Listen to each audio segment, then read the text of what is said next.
साथियों, आज भारत जोड़ो न्याय यात्रा का दूसरा दिन है। कांगपोकपी और सेनापति जिले से हम बस यात्रा हमने किया है। दूसरे दिन के दोपहर को हमारे युवा नेता जो NSUI इंचार्ज हैं कन्हैया कुमार जी आपको संबोधित करेंगे भारत जोड़ो न्याय यात्रा के बारे में। कन्हैया कुमार जी। साथियों, सबसे पहले तो मैं आप सबका AICC की तरफ से, भारतीय राष्ट्रीय कांग्रेस की तरफ से हार्दिक स्वागत करता हूं और आपको धन्यवाद करता हूं कि मैं आप सबका AICC की तरफ से और भारतीय राष्ट्रीय कांग्रेस की तरफ से हार्दिक स्वागत करता हूं। आपको धन्यवाद करता हूं कि आप लोग देश के अलग अलग कोने से, खास करके दिल्ली से चल करके बहुत सारे मीडिया के साथी आए हैं, इलेक्ट्रॉनिक मीडिया के, प्रिंट मीडिया के, सबका बहुत स्वागत है। जैसा कि जयराम जी ने कहा कि हमारी भारत जोड़ो न्याय यात्रा शुरू हो चुकी है। कल मकर संक्रांति के मौके पे इसकी शुरुआत हुई और राहुल जी ने जो वॉर मेमोरियल है वहाँ पे शहीदों को श्रद्धांजलि देते हुए, श्रद्धासुमन अर्पित करते हुए इस यात्रा को शुरू किया। और आज हमारा यात्रा का दूसरा दिन है और मणिपुर से हम लोग अब नागालैंड की तरफ बढ़ रहे हैं। तो बहुत सारे लोगों के मन में 3 सवाल आ रहे हैं। पहला कि भारत जोड़ो यात्रा क्यों कर रहे हैं, दूसरा भारत जोड़ो न्याय यात्रा मणिपुर से क्यों शुरू किया जा रहा है, और तीसरा कि भारत जोड़ो न्याय यात्रा से हम क्या हासिल करना चाहते हैं। इस तीनों सवाल का हम अलग अलग जवाब देंगे, लेकिन इस पूरी यात्रा के संबंध में हम एक बात आप सबसे कहना चाहते हैं।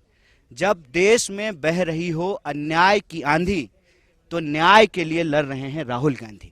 ये इस यात्रा का मूल भाव है और इसी में सारी बात जो है वो निहित है।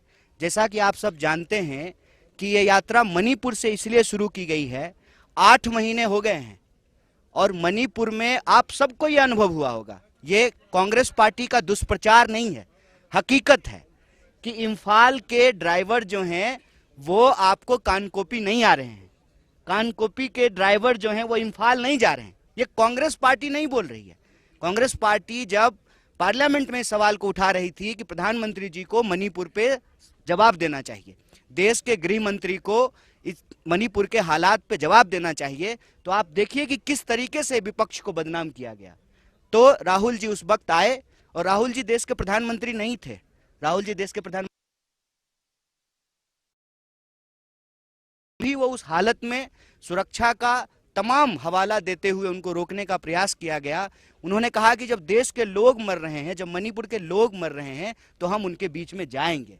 इसीलिए कल भी उन्होंने कहा कि हम मणिपुर इसलिए आए हैं कि हम मणिपुर के अपने भाई और बहनों का आंसू पोंछना चाहते हैं। हम यहाँ पर जो हिंसा की स्थिति है, जो बंटवारा है, उसको समाप्त करके शांति स्थापित करना चाहते हैं। इसलिए भारत जोड़ो न्याय यात्रा की शुरुआत मणिपुर से की गई है।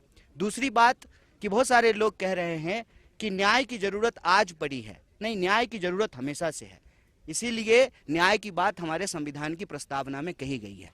लेकिन जैसा हमने आपको कहा कि अन्याय की आंधी बह रही है, इसलिए अन्याय की आंधी बह रही है कि संस्थानों को कब्जा कर लिया गया है। अगर मीडिया में सवाल नहीं उठाए जाएंगे लोगों के ऊपर होने वाले अन्याय पर, अत्याचार पर, आप सोचिए मणिपुर में अत्याचार हो रहा है, अन्याय हो रहा है और प्रधानमंत्री जी एक बार मणिपुर का नाम लिए हैं, मणिपुर के मुख्यमंत्री को बर्थडे भी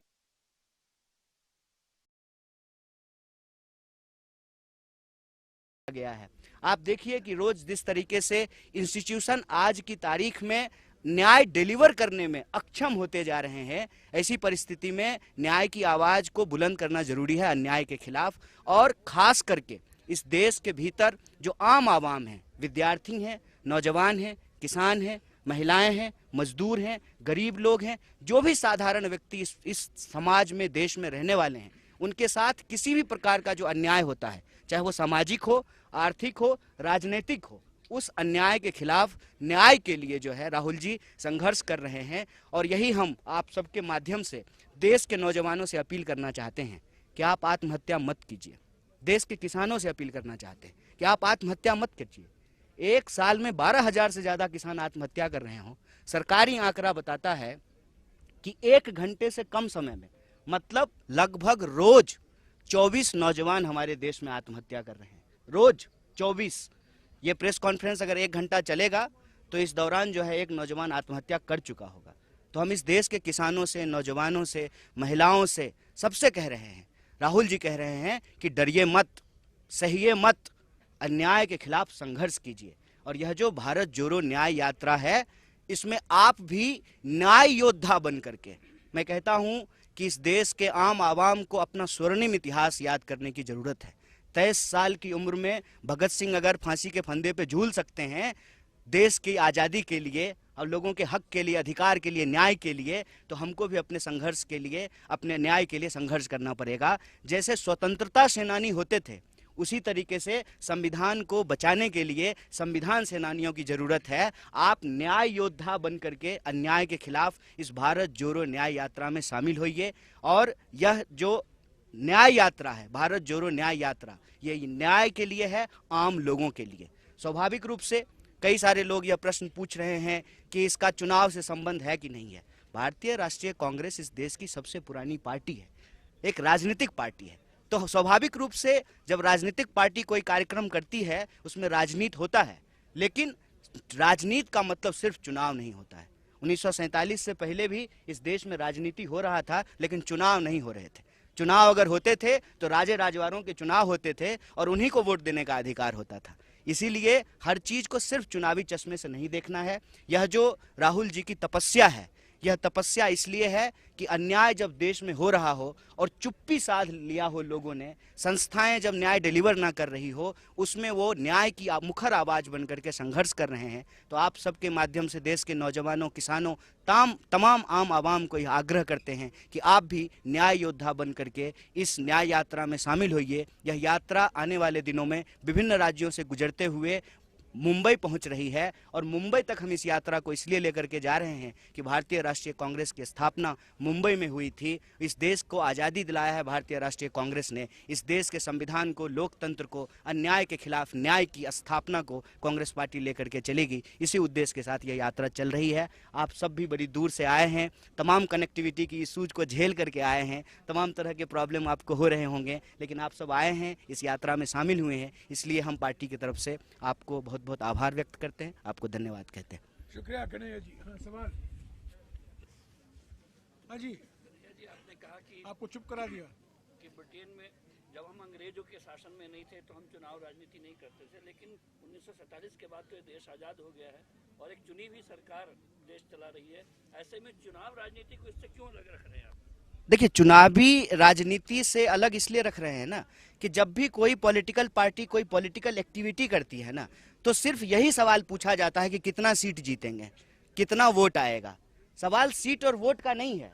जीते हुए हैं ना प्रधानमंत्री, तो 2 बार जीते हैं ना, क्यों नहीं आ जाते हैं मणिपुर? सब कुछ है ना उनके पास, क्या नहीं है? 8,500 करोड़ का विमान है, 15 करोड़ की कार है, 10 लाख का सूट है, सब कुछ है ना उनके पास। एसपीजी कमांडो है, क्यों नहीं आते हैं मणिपुर? क्यों नहीं आ रहे हैं गृह मंत्री? 5 राज्यों का चुनाव हुआ था, 5 राज्य के चुनाव में एक चुनाव जो है वो नॉर्थ ईस्ट में भी हो रहा था, पूर्वोत्तर के राज्य में भी हो रहा था। आए थे प्रधानमंत्री, चुने हुए प्रधानमंत्री है ना, 303 सीट है ना।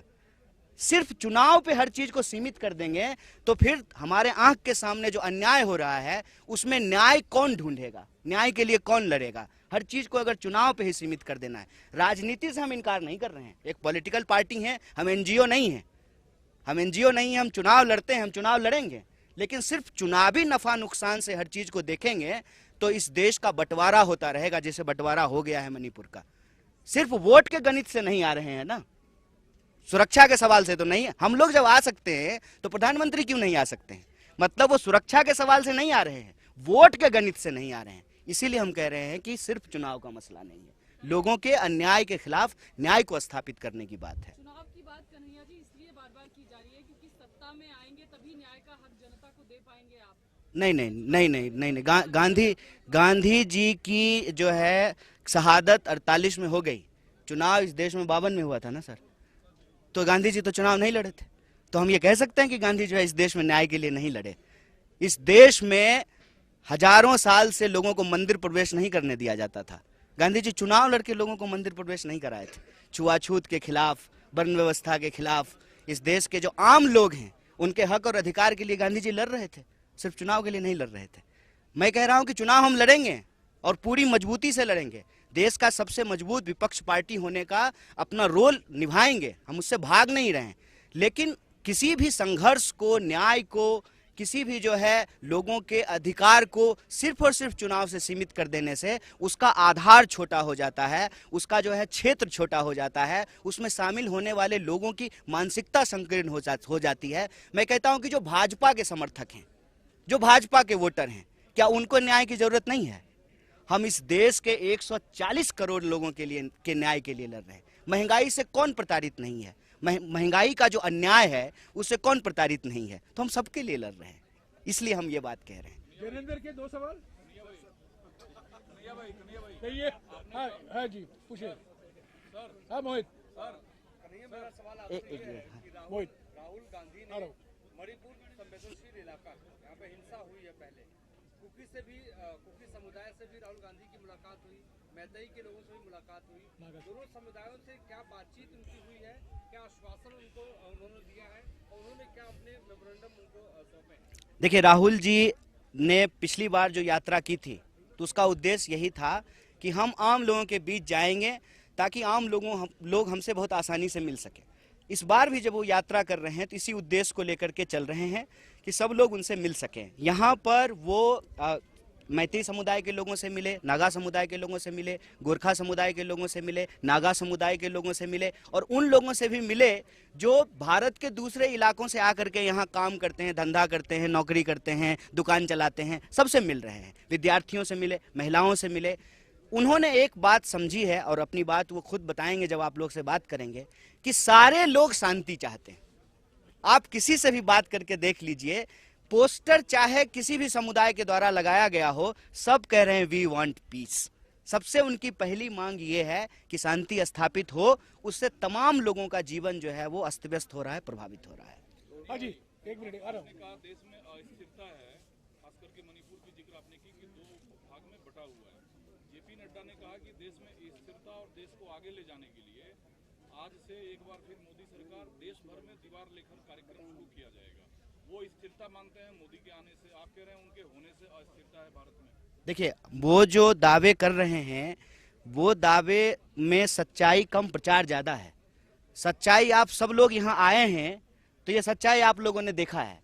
अब दिखाएंगे नहीं दिखाएंगे वो एक अलग बात है। देखा आप सब लोगों ने है कि किस तरीके से एक राज्य को 2 हिस्सों में बांट दिया गया है और सरकार जो बैठी हुई है उसके जो मंत्री हैं, मुख्यमंत्री हैं, वो सब जगह नहीं जा सकते और दिल्ली से तो लोग आ ही नहीं रहे हैं। तो स्थिरता का जो उनका दावा है वो सिर्फ प्रचार है।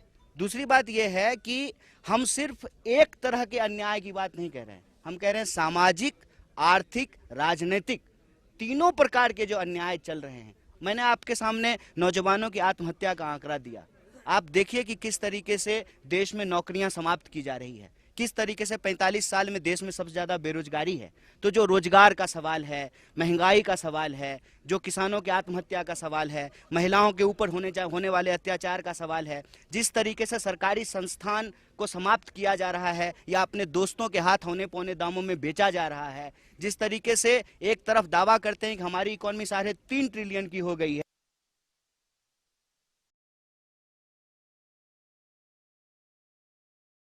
है, इसका जो बेकारी है, उसका जो अत्याचार है, उसका जो अन्याय है, उस अन्याय के खिलाफ हम न्याय की स्थापना चाहते हैं। हाँ जी, एक मिनट। मेरा सवाल सर आपसे नहीं, कन्हैया से अलग से, मेरे को कन्हैया से।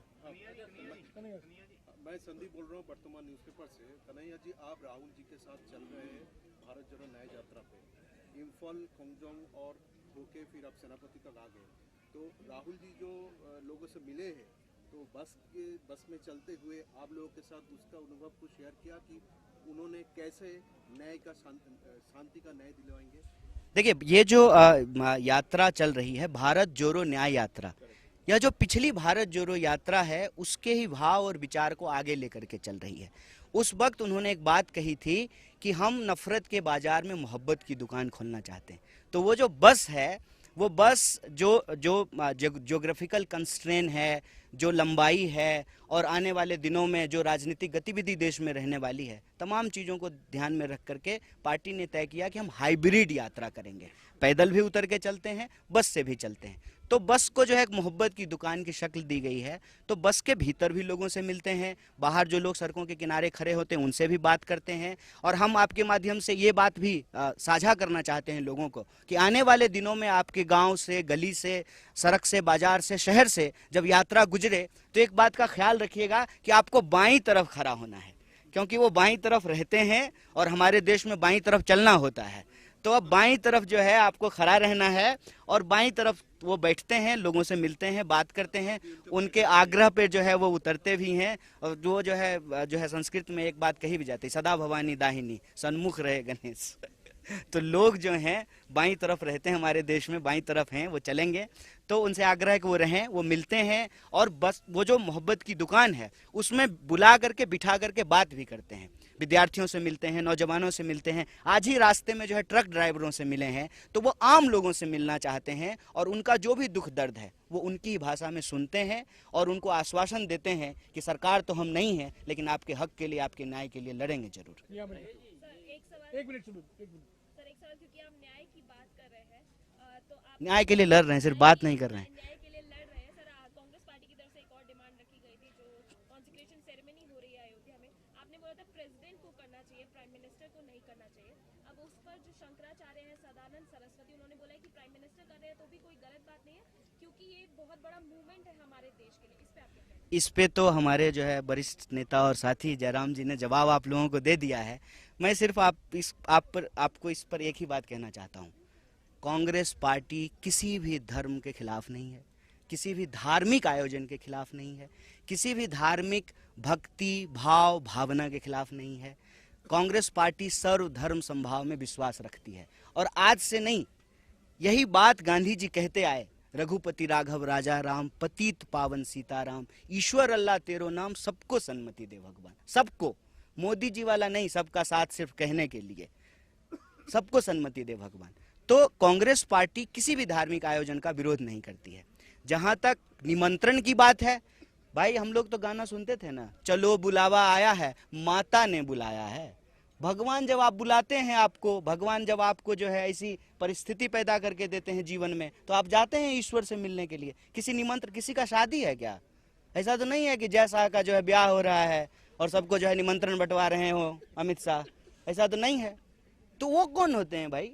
वो तो भगवान के पास हम भक्त हैं। और एक बात और बताइए, मैं तो वहां से आता हूं, मेरी दादी कहती थी मन चंगा तो कठौती में गंगा।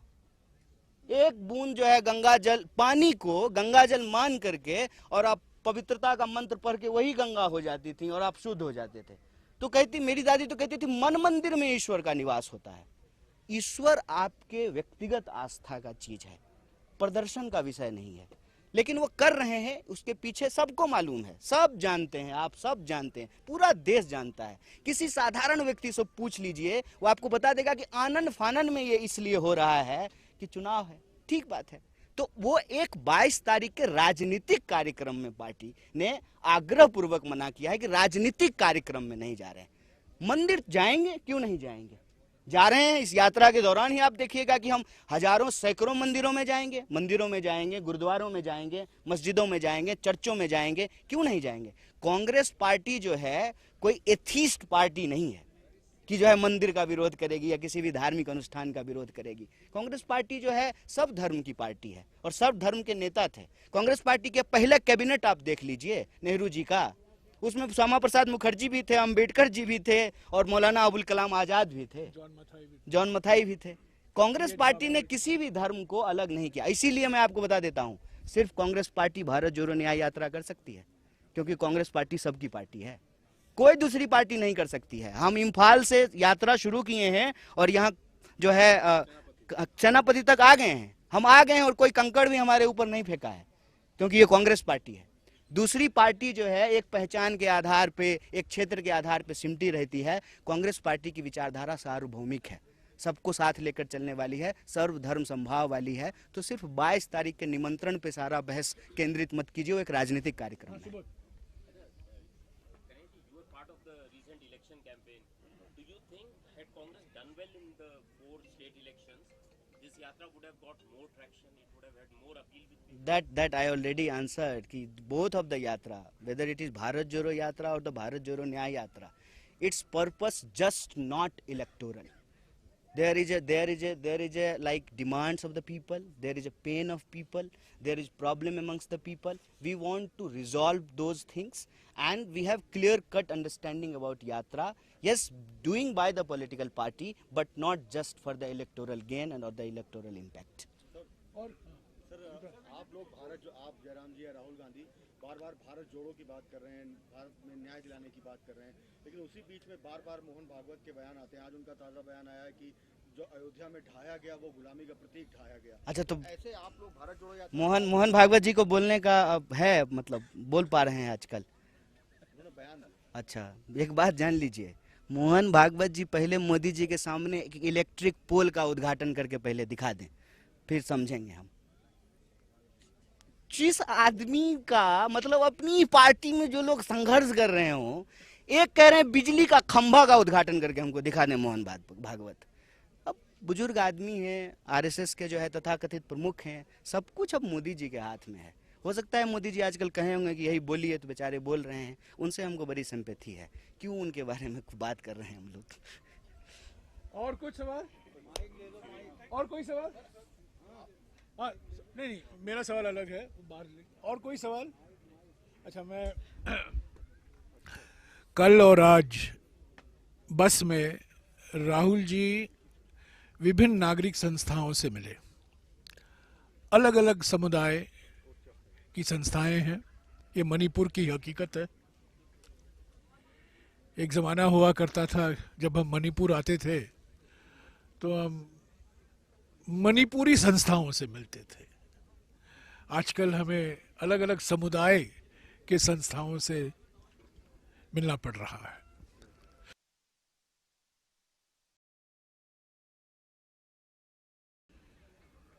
सभी लोगों ने एक मेमोरेंडम पेश किया राहुल जी को। सभी ने कहा, ये मांग की कि मणिपुर में एक संवेदनशील, पारदर्शी, जवाबदेही और सशक्त शासन की जरूरत है। ये ऐसा राज्य है, एकमात्र राज्य है जिसके 2 मंत्री पिछले 8 महीने से मणिपुर से लापता हैं। वो ऑनलाइन काम कर रहे हैं, डिजिटल इंडिया को और ऊंचे बढ़ा रहे हैं।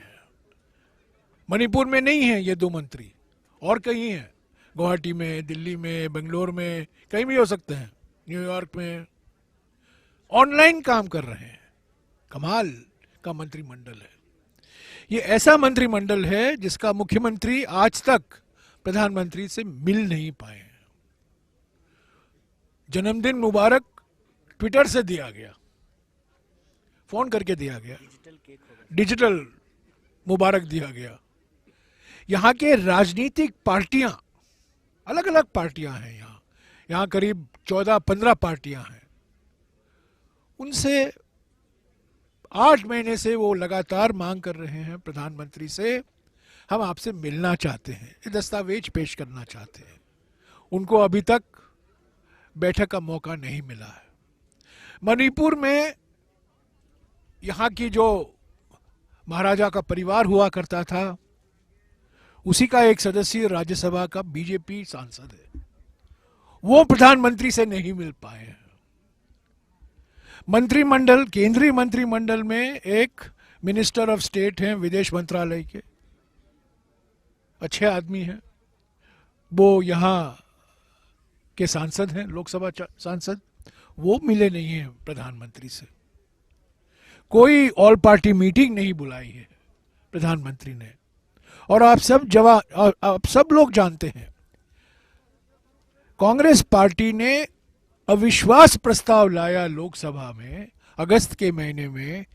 एकमात्र उद्देश्य था उस अविश्वास प्रस्ताव का, और वो एकमात्र उद्देश्य ये था कि प्रधानमंत्री अपनी चुप्पी तोड़े मणिपुर पर। हम ये मानकर चल रहे थे कि अविश्वास प्रस्ताव के समय जब वो जवाब देंगे, हम जानते थे हम हारेंगे, हमारे पास बहुमत तो है नहीं, पर ये एकमात्र हमारे पास एक विचार था कि यही हमारे पास एक हथियार बाकी है, संवैधानिक हथियार बाकी है, लोकतांत्रिक हथियार बाकी है कि हम अविश्वास प्रस्ताव लाएंगे। प्रधानमंत्री ने 123 मिनट का भाषण दिया, उसमें 3.5 मिनट उन्होंने मणिपुर का जिक्र किया, और वो भी ऐसे कोई बड़ी बात नहीं कही। तो सभी लोगों ने, सभी संस्थाओं ने राहुल जी से यही मांग की कि ये शासन में संवेदनशीलता आनी चाहिए, प्रधानमंत्री को मणिपुर आना चाहिए, और सभी ने मांग की कि बजट सत्र में कांग्रेस पार्टी और राहुल जी ये मांग करें कि प्रधानमंत्री चुनाव के पहले मणिपुर आए। आप लोग सब जानते हैं कि प्रधानमंत्री को मिजोरम में चुनाव प्रचार के लिए जाना था, प्रोग्राम बन चुका था। 3 अक्टूबर को, मुझे अगर मेरी याददाश्त सही है तो 3 अक्टूबर को वो जाने वाले थे, और मैं भी उस दिन ऐज़ॉल में था। हम तैयारी कर रहे थे प्रधानमंत्री के चुनावी प्रचारी भाषण के लिए, पर प्रधानमंत्री नहीं आए। तो मैंने पूछा किसी से, कोई बीजेपी के कार्यकर्ता से मैंने पूछा, क्यों नहीं आए आपके प्रधानमंत्री? उन्होंने मुझे कहा क्योंकि अगर वो मिजोरम आते तो सवाल उठता वो मणिपुर क्यों नहीं गए। तो आखिरी वक्त में उनका चुनावी प्रचार मिजोरम में कैंसिल किया गया। तो यही सब मुद्दे उठाए गए। कुछ आज छात्र भी मिले राहुल जी से, जिनका स्कूल और कॉलेज एजुकेशन में रुकावट आ गई है। जैसा कि कन्हैया कुमार जी ने कहा, एक ट्रक ड्राइवर मथुरा का भी मिला राहुल जी से, ऐसे ही मुलाकात हुई। एक और व्यक्ति बिहार में, एक दुकानदार है, वो भी आए बस के अंदर, फोटो खींचा उन्होंने राहुल जी के साथ। पर जो नागरिक संस्थाएं मिली हैं आज मणिपुर में, कल शाम को और आज सुबह, और अभी भी मिलने वाले हैं दोपहर को, सभी की मांग एक ही है, संवेदनशीलता होनी चाहिए, सशक्त मजबूत सरकार होनी चाहिए। जो रिलीफ कैंप के लोग भी आकर मिले थे राहुल जी से, उन्होंने भी कहा कि जो राहत हमें मिलना चाहिए वो अभी तक हमें उपलब्ध नहीं हो पाया है। वादे बहुत किए गए हैं पर वो पूरा नहीं हो पाया है। और सभी ने कहा कि राहुल जी को कि आप एक बार पहले भी आ चुके हैं, अभी भी आए हैं, आपका स्वागत है। हम पहचानते हैं कि आप हमारी दर्द और पीड़ा को महसूस करते हैं, क्योंकि बार बार राहुल जी ने जो कहा है और मैंने भी दोहराया है और कन्हैया जी ने भी कहा है, मणिपुर की पीड़ा, मणिपुर की संकट देश की पीड़ा और देश की संकट है। ये सिर्फ मणिपुर तक सीमित मसला नहीं है। ये बंटवारे की राजनीति जो की गई है, ध्रुवीकरण की राजनीति जो की गई है, समाज को बांटने की राजनीति जो विश्वास रखती है आरएसएस और बीजेपी, उसी का नतीजा हम देख रहे हैं। फरवरी 2022 में मैं इम्फाल में 1 महीने तक रुका था जब चुनाव चल रहा था। भारतीय जनता पार्टी को 2/3 बहुमत मिली, 2/3 अभूतपूर्व जनादेश मिला उनको। और देखिए 1 साल के अंदर वो जनादेश क्या हुआ। 3 मई से आप देख रहे हैं मणिपुर में जो सामाजिक सद्भावना दिखाई दे रहा था वो बिगड़ गई है। लाखों लोग, परिवार विस्थापित हो चुके हैं। 300 से भी ऊपर लोग मारे गए हैं।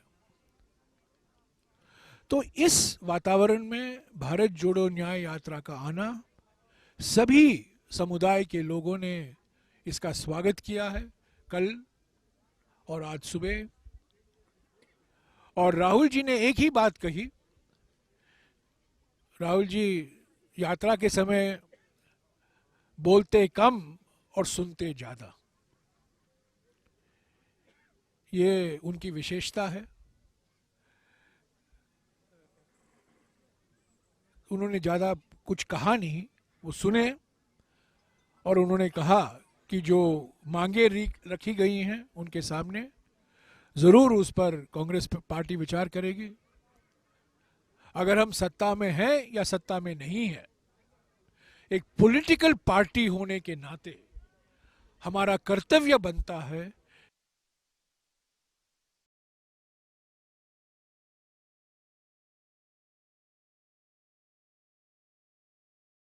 बीजेपी की सरकार हो और किसी पार्टी की सरकार हो, उस पर दबाव हम बरकरार रखें कि जो लोगों की मांग है, लोगों की जो चिंता है, उसको सही तरीके से राज्य सरकार और केंद्र सरकार सही नीतियों के द्वारा लोगों के जो सवाल हैं उनका जवाब देना उनका भी कर्तव्य बनता है। बिल्कुल हम उठाते रहे हैं, पार्लियामेंट में भी उठाए हैं, अविश्वास प्रस्ताव के समय भी हमने उठाए थे, राहुल जी भी उठाए थे, हमारे कांग्रेस अध्यक्ष भी उठाए थे, सारे हमारे वक्ता, हमारे पार्टी के वक्ता उठाए थे, हमारी पार्टी मणिपुर में उठाती रही है। हमेशा एकमात्र आवाज है सामाजिक सद्भावना के लिए, सशक्त संवेदनशील सरकार के लिए। सिर्फ कांग्रेस पार्टी ही ये मांग उठा रही है।